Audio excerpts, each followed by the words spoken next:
Because anger is so toxic to productivity.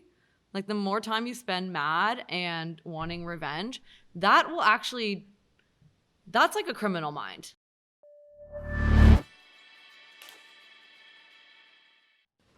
Okay, guys, welcome to the Bloom X podcast.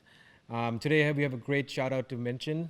Shout out to MCRO for becoming a continuing sponsor for the podcast. So this episode and future episodes is going to be brought to you by MCRO, who enables businesses to grow through handcrafted digital solutions of the future. MCRO is a web and mobile app development studio with a competent, dedicated, and experienced team focused on solving business challenges through fast to market and producing high-performance digital products. If you're looking to turn your destructive ideas into reality or have a reliable strategic tech partner to explore options with for your existing work or for new work, reach out to us and we'll make the introduction for MCRO, and you can have the conversation over a coffee or a Bone Shaker IPA, your choice. Welcome to the podcast, Emily, from Cons and Kernels. Yep. Perfect. I mean, this is a story I definitely had to bring you on and talk about. Thank you. So we ran into you at a pop-up shop you had at Chin Chin restaurant. It was a client we were meeting at the time. Yeah. Right, to talk about a different thing we're doing. But you had literally a pop-up shop, and you're pretty much selling these bags of popcorn, which is delicious, by the way. Right, I'm super addicted already. And you had an amazing story that's tied to this. Yes. And hint, hint, it's because it's called Cons and Kernels. That's right. So bring up your website here. Popcorn so good it's criminal. What's the story here? What's going on?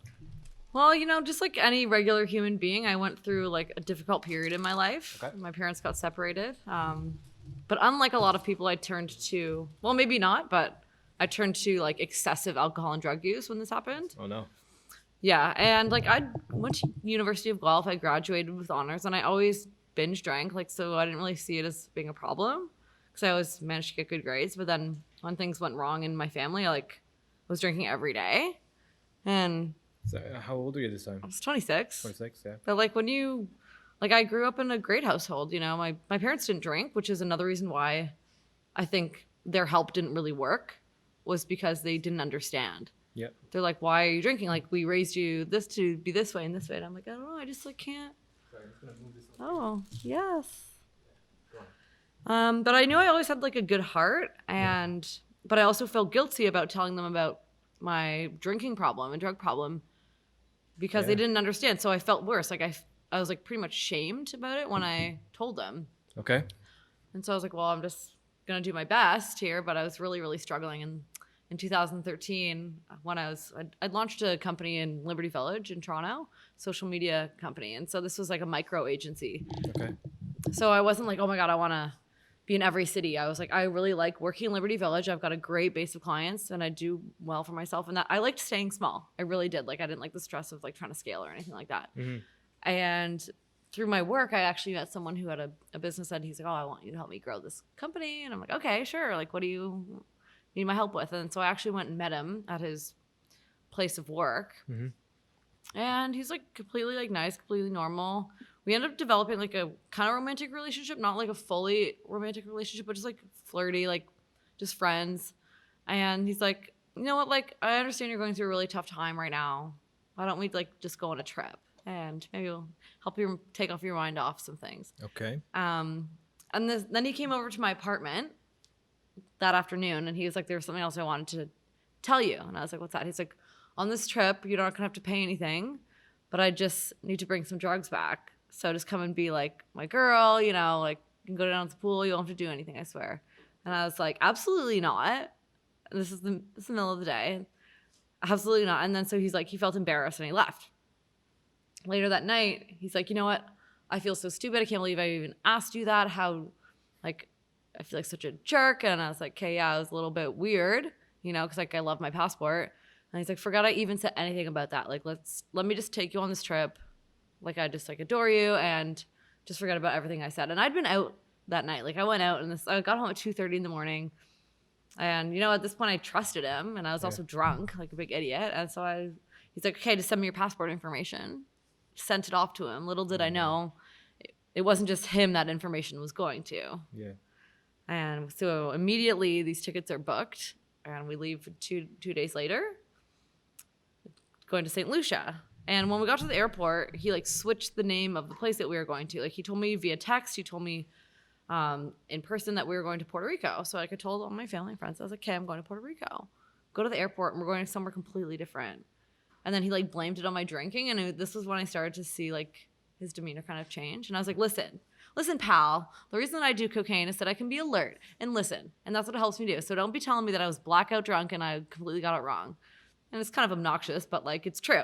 That's kind of why I did it. And he's like, no, it's definitely just a drink. I told you this whole time. I was like, okay, something's really weird here, but I was already at the airport. So, you know, hoping for the best and kind of trusting him at this point, because I'd known him for 6 to 8 months and he'd never acted weird. He'd always been like very kind, like not like the player type at all. Like he'd like just had a really good aura about him until kind of this point. So I just trusted him, got on the plane. The third day in, like the first couple days are fine. I'm like, hey, this is great. Completely trust you. And then third day in, he's like, okay, in 20 minutes, you're getting in the car. Our friends are picking us up and you're coming with me. And I was like, well, what do you mean? And then he's like, well, did you really think that this is just all fun and games? Oh my God. And I was like sitting there like in my beach outfit and a little bit of shock, because not a little bit, like a lot of shock. But also I still had that trust. And I think at this point I realized that I'd made a number of dumb decisions that had landed me there, but I still thought I was reasonably safe if I just did what he wanted me to do. And once his friends picked us up, we go to this house, and it's like a big drug den, and there's like bricks and bricks and bricks of drugs on the walls, like cocaine, like, you know, and Like bricks of cocaine. yeah, like stacks of them, like piled high. Okay. And this lady, she comes up to me, and she's like, thank you so much for doing this. And I was like, what do you mean? And that's when he told me he had actually sent my passport information to these drug people. And I told them that not just him, but also I would be bringing drugs back with me. Anyway, long story short, the rest of the week is just like a complete write-off for me. I'm like mad. I don't really know how serious, like I know it's bad, but like I still don't think for some reason I'm going to have to do it when we leave. I thought I could weasel my way out. And I was like, I really don't want to do this. I'm not going to be good at this. Listen, I've never done this before. I failed acting school, so what does that tell you? Yeah. Like, this is not going to go over well. And I guess he thought because I drank so much that I could hide it better. Because, you know, sometimes when you drink, you do it to hide a way that you're feeling, as usual. And on the last day, though, I was completely sober, and I was nervous as hell. They pick us up, these drug people, give me these Spanx, which are like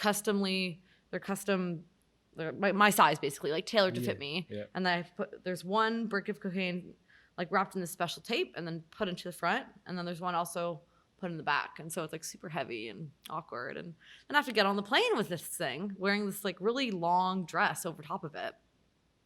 This is a nightmare. And we get on the plane and I'm just like not really talking to him. And I'm going to do my best because I know like at this point I'm like legit in the international drug traffic. Like I'm in the drug trade right now. Yeah. Like whether I've been trafficked as a human to do that or I'm like a drug trafficker myself, I don't know. I don't really know the difference till much later. And we get to the airport and immediately called into secondary. Like I was definitely not hiding it well. Like, but I wasn't about to go sabotage the whole thing because, you know, that's even more dangerous. Like I just wanted to get home. And got arrested when they asked me all these questions. He got arrested too. And that's when my life really changed. And I had to move all my stuff out of Toronto. I had to move back in with my mom, was put on house arrest. And I spent a lot of time being mad and being like, what the heck? And I realized this was like a very, very serious offense. This was not something you could just do community service for. This is not something that someone can just take the charges for. It doesn't work like that. But I believed all that when he told me it probably like would never happen. But then when it did, he's like, if the small chance is that'll happen, like, don't worry, like, you know, I'll have your back. I never talked to this guy like ever again. Everything he told me was a lie. So I'm like sitting in the middle of this massive legal case with like a lot of ignorance, anger, and worry, doubt. And I had to spend 2.5 years living like waiting for the court proceedings to be done. And then I found out I was going to prison. And a lot of my friends that are like, you don't want to go to prison. Like, And I was like, yeah, you're right. And girls like me don't go to prison. But that I didn't have a choice. Like, I knew that the first step into taking responsibility and accountability, which I believe was the right thing to do to like try and heal the harm that had caused me and my family. And that was prison time. It's something called a mandatory minimum. And little did I know, when you bring drugs over the border, that's what you're looking at. So what was that process like? What were you charged with? Can you talk about that? What was I charged with? Yeah. Importing a Schedule 1 something. Now, did you Yeah. get a chance to talk in court about like being pressured into this environment, all that? Yep. How did that go? Yep. They still don't care. They hear that all the time. The law's the law, and they're like, you brought the drugs over the border. Like, there's things called mitigating circumstances, and I had 8 of those, which was like my very supportive family, my very supportive network of friends who had written me all these reference letters, the actual job that I had, the fact that I demonstrated a commitment to sobriety after, because I knew like it definitely played a role. And so I forget what the other 4 were, but yeah, so those all played a role. But regardless, I was still going to prison. And so after I actually met someone who had been to the same prison that I was going to, I knew that it would be an environment where it wouldn't be easy. It's not club fed or whatever they call it. It's prison, but there are ways that you can harness your creativity and like harness the good things about the situation and use it to benefit yourself, which is what prison is supposed to actually be about. Yeah. People get confused. They think prison's all about being punitive. But if you actually read the Corrections Canada website, it's about rehabilitation. So when people are like, oh my God, you got to like live in a cottage, I'm like, yeah, I did. Because if I lived in an actual max cell for 10 months, like there would be no rehabilitation. So yeah. Yeah. So what was it like? So you found like you got rehabilitated? Like, Yeah, what was the like prison? So before we talk about it, let's talk about the actual, what happened? Like yeah, the mandatory minimum, how long was that? 4 years. 4 years. Yeah, 4 years. It could have been 5, but my lawyer got it down to 4. To 4. And have you the full term was in a prison cell? The full does that work? term was I'm still on parole right now, so I'm in I'm incarcerated by rules and not, wires and fences. Definitely. Yeah. So I'm just trying to get the timeline here, right? Mhm. So this event happens, you get charged. It takes 2.5 years for the court process to move forward. Yeah. You get charged then for 4 years, so you serve 4 years after that. Yeah. And the full time was in one particular place. Like, which prison were you at? So I was arrested in 2015. Then when my parents had to bail me out of jail, like I couldn't leave until they came and got me. Yeah. And so that's when I was in Max. I was in Max for 3 days. And then that's when I lived on house arrest throughout the court, like all those meetings. And then when I went to federal prison, because it was over 2 years, I had to first go to like the local prison. It's called Vanier for 14 days, and that was Max. And then I got transferred to the federal institution, which was in Kitchener, Ontario. And that all started. My sentencing started on January 18th, 2018. How was that process? Like, it must have been crazy to to go through all that stress, but also to figure out all these different things, moving parts of where you're going to be sent to. Mm-hmm. Like, how was that for you? For me, it was really challenging living on bail because I knew that I'd been harmed in a way, but I also knew that I had to take responsibility. Like, if you don't realize that you've been harmed, that's also a sign of abuse. But you also can't play the victim forever and ever and ever, because no one wants to hear that. And I knew that my drug use and alcohol abuse had played a role in my decision making, because substances fabricate relationships. They fabricate feelings and similarities that you have with people that makes you think you're actually connected to them when you're not. And that's why we do dumb things when we're in relationships, right? We want to be like that ride or die and whatever. We want to feel needed by them, and we're emotional creatures. We're not rational a lot of the time, right? Yeah. So Absolutely. And so were you in a relationship at that time, like with the men who brought you overseas? Yeah. Do you consider yourself dating? yeah, You were dating. he was very charismatic. Yeah. He was very So so after this process, after you get arrested, you don't hear from him again. No, I have a no contact order. Okay. Mhm. And that you initiated? or either you initiated The or courts the courts initiated. Yeah, and then I maintained it when I got out. Okay, Yeah. of course. And there's never an issue about like the actual drugs, like because they were seized, obviously, right? There's an organization who's like, hey, we demand this from you or anything like that. Like there hasn't been. No, because I also learned a lot about the drug trade when I was in prison. And what I had was actually a very small amount. So what they'll do is like they'll recruit men to recruit women and get us to go on these trips, whether we know it or not, like the extent of it.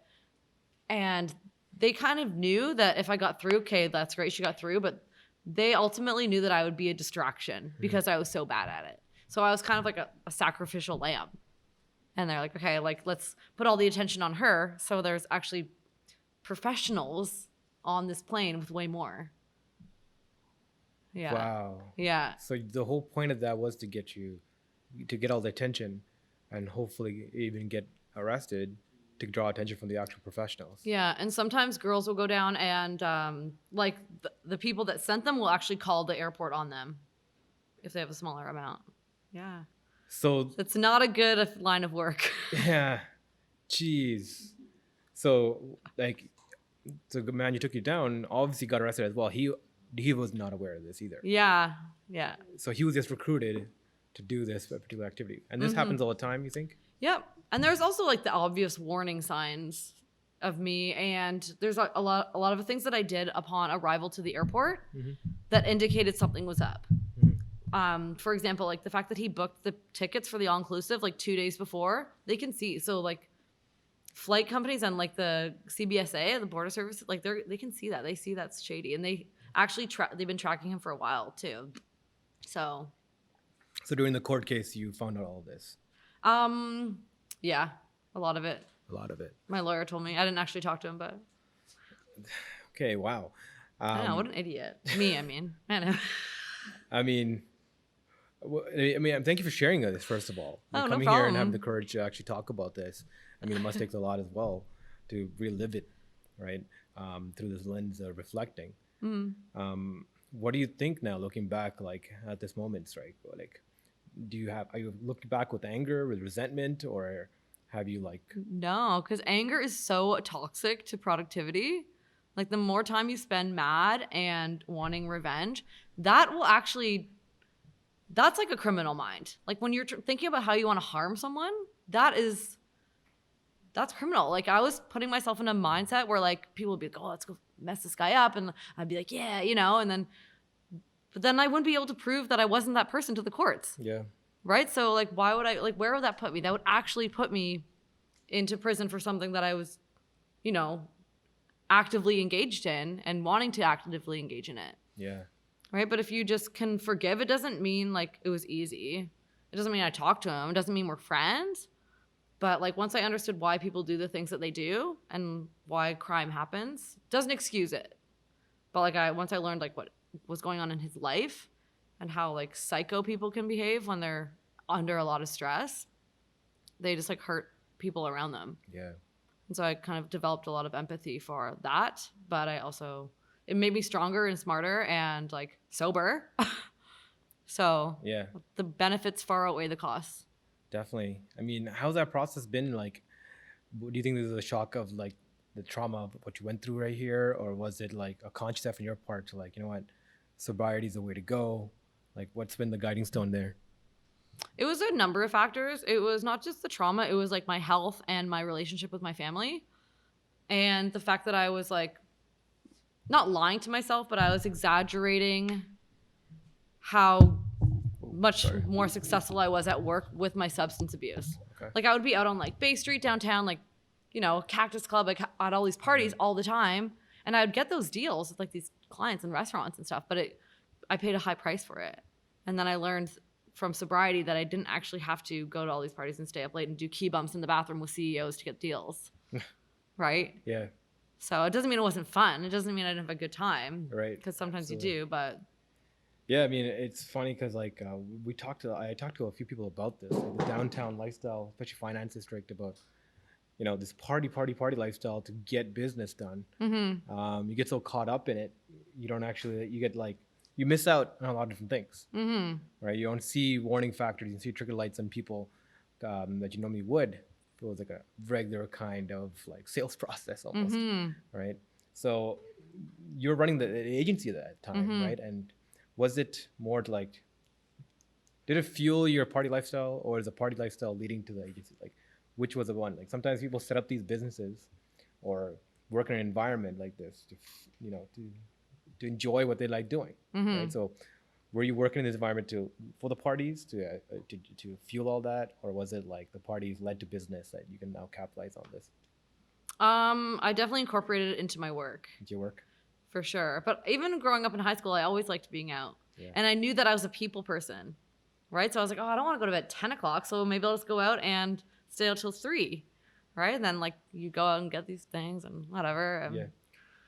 Yeah, because once you recognize your skills, you want to, like, hone in on the skills and, like, amplify them. Yeah. Right? So I was like, okay, I know I suck at making spreadsheets on Excel, and I know I suck at, like, doing menial tasks on the computer. Yeah. But I can hire people for that. So definitely, but you're good at getting contracts, getting work, getting deals done. When you first realized that? When I worked for BlackBerry in like 2010, I got a contract job with BlackBerry. Amazing. And I basically ran this whole event on the Guelph campus and like recruited all these people and like told them to come, and ran a really good, successful event. And I got like the BlackBerry Storm too, which was like a huge deal. It's like, yeah, it's great. Yeah. And then I just did a bunch of marketing jobs. Okay. I was like, okay, this is cool. And then you figured out you're gonna do these yourself, so you started your own advertising firm? I worked for other marketing companies, and I saw kind of like what it was like working in the field, and how I could just sort of talk to anyone and make anyone's day a little bit better just by being nice and not being stuck up and talking to people like about themselves instead of about yourself. I think that's what marketing really is. Yeah. Okay. So do you see yourself as a marketer or a salesperson? How, like your story, when first we talked was like, prison didn't have snacks, so you wanted to create snacks. Yeah. Is that how Cons and Kernels came to be? They had snacks, but just like nothing that was really healthy. Okay. And like there was chips and stuff, but people popped popcorn, and then we were kind of all putting our own recipes on it, like our own versions. Like we would get different spices and kind of put them on. And one of them that I tried was called lemon pepper dill, and I was like, to my fellow inmate, I was like, this is like super good. Yeah. And it's also like pretty healthy. It's like something, if you're having a stressful day, you're not going to binge eat, because I'm like, prison is just like a cesspool of like, not just mental health problems, but like, eating disorders and stuff. And there's very limited access to help for that. So I was like, maybe if I can create a healthier snack for the other inmates, I can also create a healthier snack for people that are outside prison too, because like popcorn is so good and it can be healthy, but sometimes we like to like put so much stuff on it that it's not anymore. And so that's what I was like, and then I'm going to employ people that have been to prison too, even if it's for like a week, even if it's for a month, even if they just want like to learn a couple skills. Even could be a year, right? It's not. No, that's really amazing. So you're in prison and you're like, you're struggling to get some good snacks. You and fellow inmates started making some popcorn, came up with a recipe, and you really liked it. And you're like, hey, maybe we can turn this into something afterwards. Yeah. When did that start to turn into something, turn into actual product? Like when I began to think about popcorn outside of prison, because obviously you can't run a business inside prison, like a legal one. You can't. There's tons of like subculture businesses that I can tell you all about another time. But I started thinking about the current popcorn companies and what was out there. And then I got friends to send me in market research. And so when you send information into a prison, you have to be very careful, because you can't send anything that has like an internet link on it. So I would have them like reformat it in Word to make it look like a letter. Okay. Like in, I don't know, Courier New Font or something. And then it would have stats on market research and like what the different companies were. Oh, wow.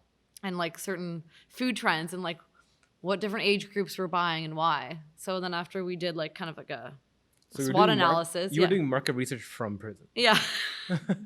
Using your connections outside, your friends, assuming in like that you've had from your agency before. And I would read, like I would call my mom or some other friends and be like, okay, Google like best business books to read. Or like I knew what books I always wanted to read when I was outside prison, but I just didn't have the time, or like I didn't prioritize it. So But now I had all the time in the world. yeah. So how was that like? How was prison life like? What did that look like? There is a lot of order. Obviously, like you have to stand in your room twice a day, like to be counted. You're counted in total, I think, 6 times a day. Okay. Um, Counted to make sure you're all presented for. Yeah. Presented for. Yeah. yeah. When you go in, you get like they're called standard issue clothes, and so you get sweatpants and a Yeah. t-shirt and some shoes. You actually get your own clothes a little bit later on, but not for a while because your family has to send them in. And depending on what your offense was, it depends on what programming you have to do. Like you have to do correctional programming. So mine was like, because the level of substances I was using at the time during my offense was pretty high. Okay. I would say I had like a moderate level program, but I wasn't like in for murder or like a violent offense. So I wasn't, or like a other one. So Yeah. a lot of people are actually in the moderate level program, and that was 90 days. And then there's also like religious programs. There's crafts you can do. There's like a little gym.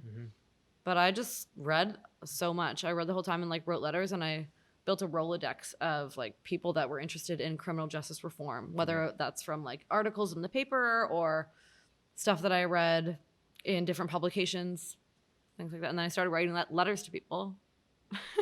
Yeah. Jeez. Yeah. I mean, I'm trying to like visualize that kind of life, right? Like Yeah. your days become so rigid and so controlled. How do you go out and like do something like a startup? Like go out and do all this stuff. Like you get designated time to yourself, but you're left. You can do all this. Like you have computer access. How does that look like? Yeah. Yeah, there is computer access, but no internet access. Okay. Which is why it was cool because I kept like a journal online. I also kept handwritten notes. Because you actually remember things better when you write them down. I started a prison blog from prison, so I would write articles about certain subjects, and then I would mail them out to my friends, and then they'd scan them and upload them to the internet. Jeez. Yeah. Okay. So it's funny because sometimes in like the world we're living in, we think we need to have the best of everything at all times to create our best work, and that's also like because of marketing. Like you need this new phone or this new camera, and to reach this group you have to do this. And I found that I was the most creative when I had way less. Like I had no phone, I had no internet, I had some books, and I had like people to talk to and pens and paper. And that's when I really got creative and was forced to do things differently, not relying on like what I had to buy to get there. Yeah. Now, was prison like was it like a intense environment? Was it like a collaborative environment? Like how's that? Yeah, there's definitely intense moments. There's definitely fights. There's definitely violence. But you won't get involved in violence if you don't break the 3 cardinal rules. And those are you don't rat, you don't steal, and you don't steal someone else's girlfriend. So as long as you don't do those 3 things, and if you have debts, you just pretty much can't have any debts in prison or else you will get beat up. Yeah. So if you just don't engage in any of like the drug subculture, you're fine. I went in with a completely open mind, and I didn't go in with any like entitlement. Like I went in being like, hey guys, I've never been here before. And so I was actually pretty hilarious to some of the other inmates because they're like, oh my God, girl, you don't belong here. Like, what are you doing here? I'm like, I don't know. So I ended up like starting a prison meme club. Okay. And I had like cut out newspaper clippings and attach like prison scenarios to them. And like I spread it around compound. Yes. So everyone loved it. So yeah. It was called Memium Security. Okay, amazing. I mean, it seems like you brought a lot of this like energy into the prison life, and like you created a collaborative environment around yourself. Yeah. I mean, did you found support there? Like you found people that like, how did it change you? Like the people there, like the people there, it changed me because it changed my perception of prison. Okay. It changed my perception of crime and why people do the things that they do, and what people are capable of. Like crime is collaboration. Like the most sophisticated like drug smuggling networks that's people working together. Sure, there's rivalries, but there's been studies that show that when organizations actually work together, they're more successful with what they do. Yeah. And like, I guess like you come out of this environment, like going from a university environment to like, the downtown high life, like you're full of creative, intelligent people that talk like you, that have similar backgrounds to you, and you're thrust into the prison environment where people are, I would assume, mostly very different kind of upbringings, very different type of ways to connect with. How was that culture shock like? It actually made me feel a little bit guilty for having the support that I did. Okay. I know I shouldn't feel like that, but sometimes you can't help it when you go in and you're like, oh, I'm in prison. And then you realize, oh, yes, this person is also in prison who's been in like an abusive relationship for years, has their kids taken away, and like was living on welfare when they committed their crime. Yeah.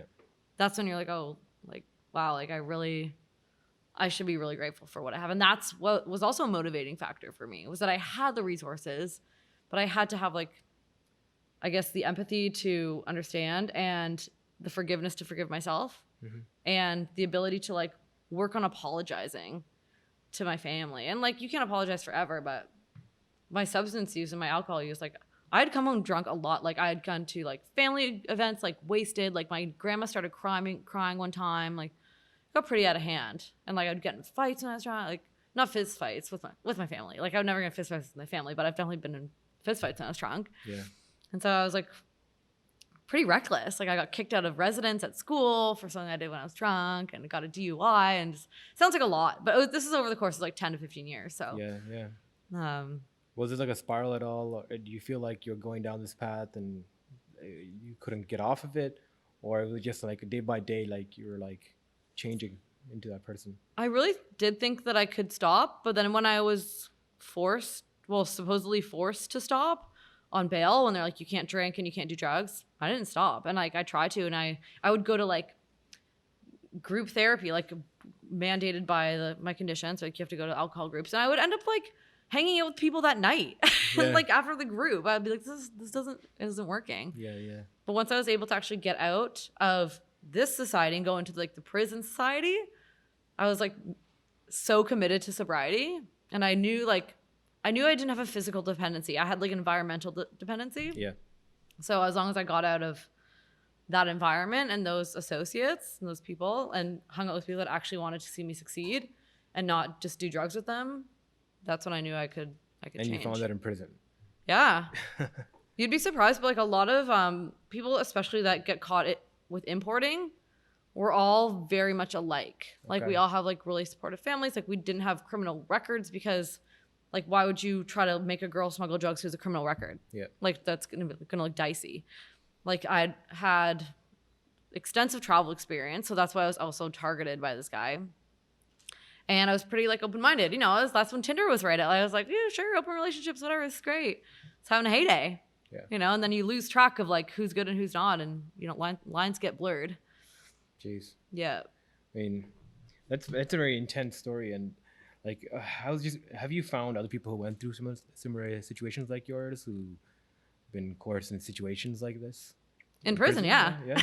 Like, or do you mean like that haven't been to prison? Either or, like in a prison or outside of prison, people come and approach you about this? Yeah, I've actually connected with so many other people around the world that have kind of built things from within prison. Okay. Yeah, and just because sometimes we think that like tough on crime works. Like we're all about like rah, tough on crime, punish, until it's someone that we know, until it's someone we're related to, and then like, okay, like we'll just like let it slide. And that's because the forgiveness factor is like we can easily forgive people that we know, but when we don't know them, it's so much harder to forgive. That's why you don't want to just forgive a random stranger who committed a crime, because you don't know them, and that's right. So it's like we have to kind of, if we're gonna have a policy on crime, we have to understand why. A policy on crime that works, we have to understand why people do the things that they do. No, absolutely. Yeah. And like, this is one of the things that like I think you touched on it, right? Like prison reform, right? Like how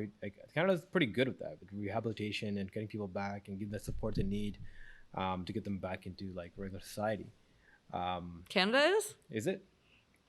Well, I think my story would be very different if I didn't have my family, right? And you think of like how hard it is to even get an apartment now with a job, right? Think of how hard it would be to get an apartment without a job with a criminal record. Because like sometimes when you leave prison, you get an hour of internet access and then you're out, right? Okay. So kind of why I'm talking about my story is not just to shed light on the drug trade, but also like how unfair it is to a lot of people that go through the same situation. Could you elaborate on that? Like, well, if you're like say if you're a drug mule, for example, and like this, I'll talk about a fellow inmate of mine. She was like a prostitute basically, and she couldn't afford her rent kept going up. She's in Toronto. She couldn't afford to pay her rent. And then they were evicting her unless she paid it. And then so someone told her that she could bring these drugs into the country. And then she got caught. And so now, not only does she not have a place to live, she's also like separated from her son. She has no family. Because like my family, if I got arrested and my family had to bail me out of jail, right? If I didn't have that, and they had to put up $50,000 of their assets too. So like she didn't have any of that, but she did the exact same thing as me. Yeah. So it's just like, how was her story different? Like, what was that look? How does it look like for her? well, once you're arrested, if you don't have someone to bail you out, then you're sitting in remand, like waiting for the court process. So I got to live in society while the court stuff was happening, but like people that don't have access to those like funds or people to help them out, they sit in there. Yeah, for 2.5 years up to. Yeah. Right, before they even get processed. Yeah. And really because they don't have the bail or someone else to support them to that structure. Yeah. And do you find that that's like the majority of the story in prison, or is it like a minority? Like, what's that? It's a ratio? lot. At least like 80% of people in prison are mothers, and 70% have addiction issues for sure. And it's like 85. It's 80 or 85 have suffered some sort of abuse in the past, like sexual or physical abuse. Yeah. Yeah. Yeah. I mean, this is such a tough subject because, like, you know, everyone talks about how do we help, how do we change, but like you mentioned, right? Like, Canada pride. Like, I think there's a lot more pride in the Canadian system, especially when compared to the U.S. But there's still a lot of roadblocks to work through. Yeah. Like, what would you think is like an issue, like that needs to be touched on? I think it's very hard to, and another reason people commit crimes is poverty. So why are you going to put them in an environment where they're making $5 a day? Like if they can leave with like literally no money and they have, but it's so expensive to call anyone that you love, right? Like phone calls from prison can cost you like $200 a month. So if you're making $5 a day in prison, right? And then prison takes room and board. So they take 30% for room and board. Yeah. So you're renting your cell. Sorry. Can you repeat that all over again? You rent your prison cell. You pay like 30% of your $5 a day. Wait. Okay. So yeah, people don't know this stuff, man. no. Okay. So let's break that down a little bit. Let's do a whole curveball there. So you're in prison. You're allocated $5 a day. That accumulates into an account. It's like $5.80 a day, depending on like your job tier. It's like $5.85. It can go up to $6.20 a day. So job tier. Excuse me. What do you mean by job tier? There's different jobs in prison that you can get. You can get, or you have to do. No, you don't have to. You can be on like prison welfare. Not doing anything. Wait, what? What? This sounds like a whole new, like whole society that. Yeah. Okay. Wow. So how did that? Okay, let's tear that apart, right? So you're getting $5.80 a day. That comes from the government, or from a job.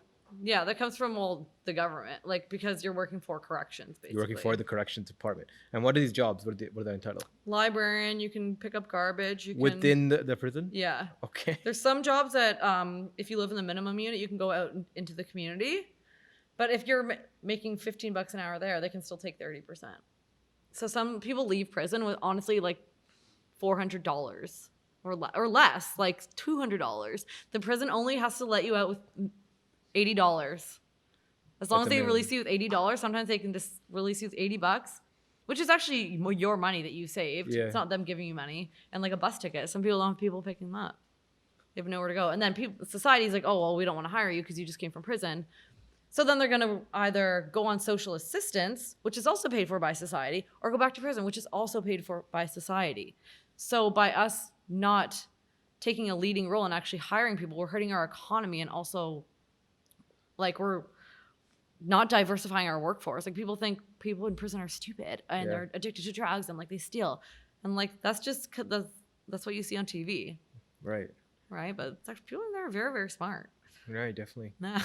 I mean, like I understand that, right? But I'm trying to understand the system, right? Where it's like you're creating its own society within a society. Well, it's created by Corrections Canada, Yeah. right? And they give you job. They pretty much make jobs available for you that you get to apply for and get. Yeah. And if you do, you get a higher bump up in their salary. Whereas how much is like the welfare if you choose not to do anything? $250 a day. $250 a day. And all this goes in an account that accumulates into your Yeah, name? it's like a trust account. Oh my gosh. And I have a whole nother story about the trust account. Okay. Can I tell it? Yeah, please. I want to understand more. Okay. Yeah, I think everyone's just waiting around watching for this. Yeah. So when I got to prison, I was like, okay, I got sentenced on January 18th, whatever.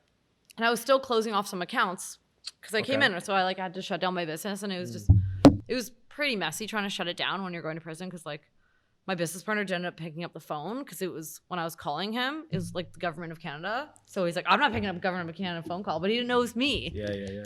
So I didn't I had to try to shut this business down through my mom, through my business partner. Yeah.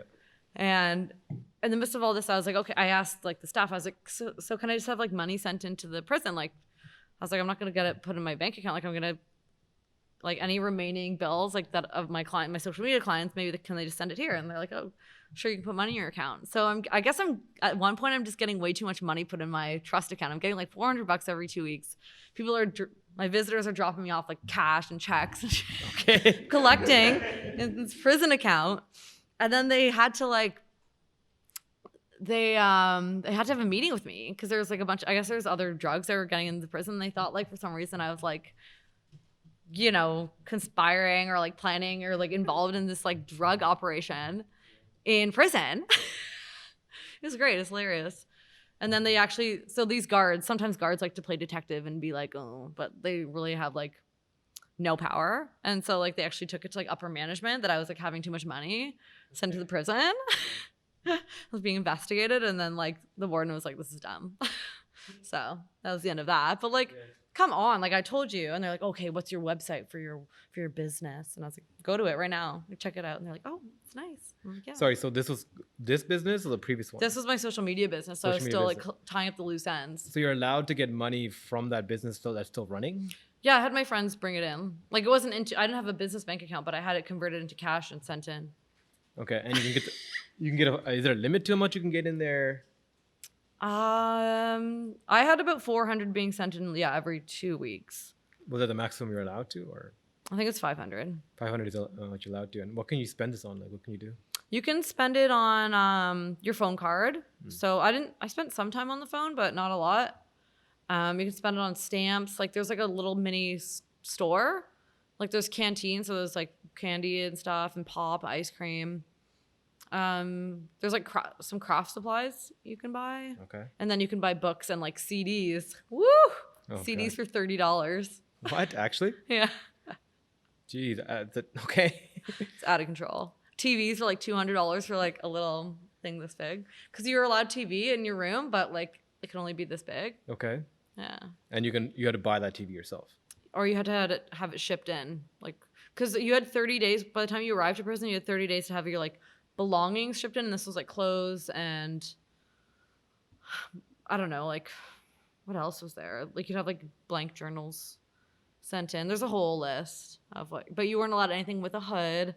You weren't allowed anything with a Scarface logo or yeah. something like that. Jeez, okay. And the fact that I'm assuming you were one of the few people who are actually getting regular contributions like this, right, coming in. Did that affect you at all inside the system? Did anybody get jealous of this? How was that like? No, because if you have money coming in, unless you tell people about it, unless you flaunt it, no, I'm not going to walk in with a fur coat. Yeah. Left the Gucci watch at home, guys. Sorry, Yeah. So and that's all goes back to entitlement and privilege and, just don't be a jerk. Who would do that, right? That's just asking for it. Yeah. Yeah. Yeah, and how are the other people who are who obviously were not getting contributions like this out from the outside system? Mm-hmm. How they adjust to the system where they're making $5, $6 a day, and they're capped at this, and they have to spend money within the system? How does that work? Well, then it's really hard when you leave, right? Because you're leaving with not very much money. If you want to talk to your family on the phone, you're going to spend all your money on your phone card. So it's you have to make a lot of tough choices. for sure. Yeah. Okay. So how does that operate when, like, for like a bit, someone who's a business owner, or what, all your assets and like liabilities? Who takes care of all that? Like any bills that you got to maintain? Like, My mom was my power of attorney, so my mom looked after some of the stuff that I had to deal with at the bank, and I had enough money in my savings to pay for my car payments.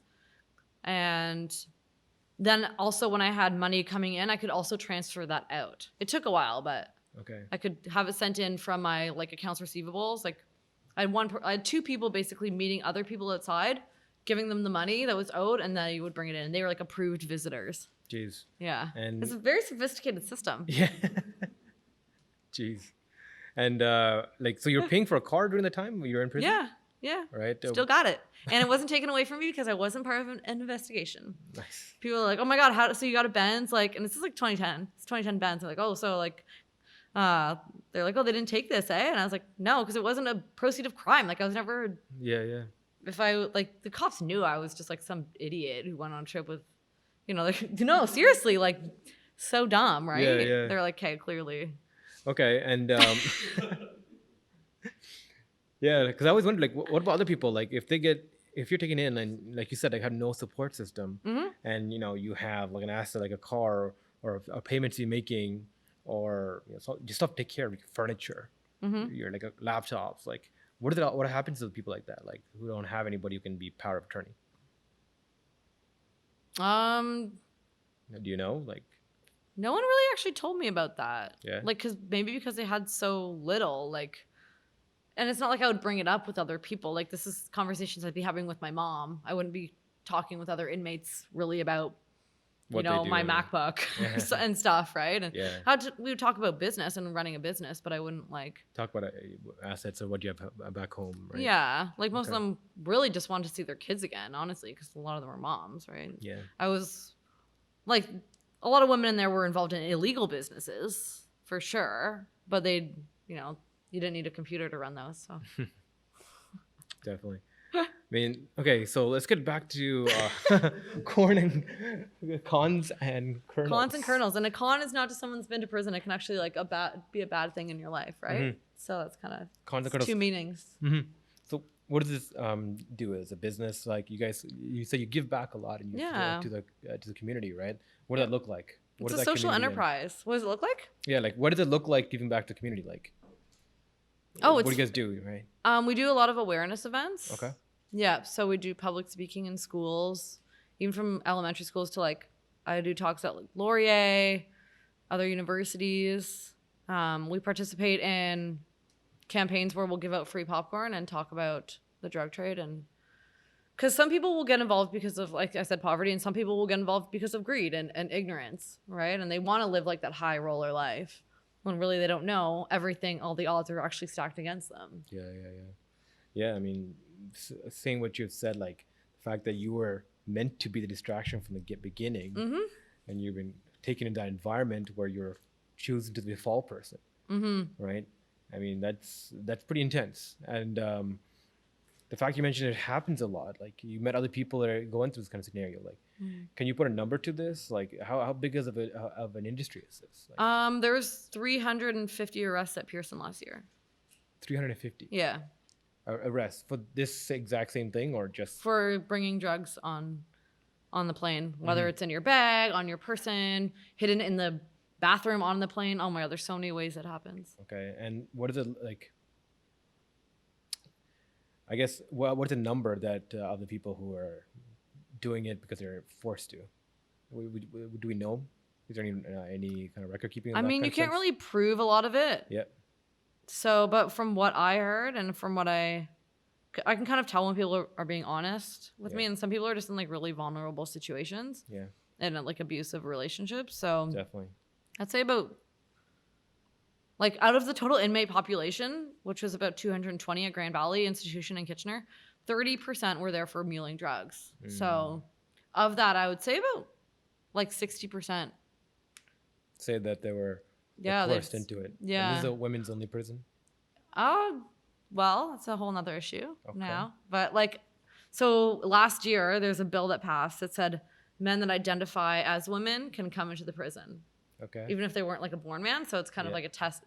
It's raising a lot of issues because they're, like I said before, the majority of women in prison, 80 to 85, had been like sexually assaulted. Yeah. So when there's like men around, it's like, but even though they identify as women, they're clearly doing things that are, there's rapes happening now, and there's like morning after pills having to be dispersed, and yeah, still got connections to the inside, so I hear all about.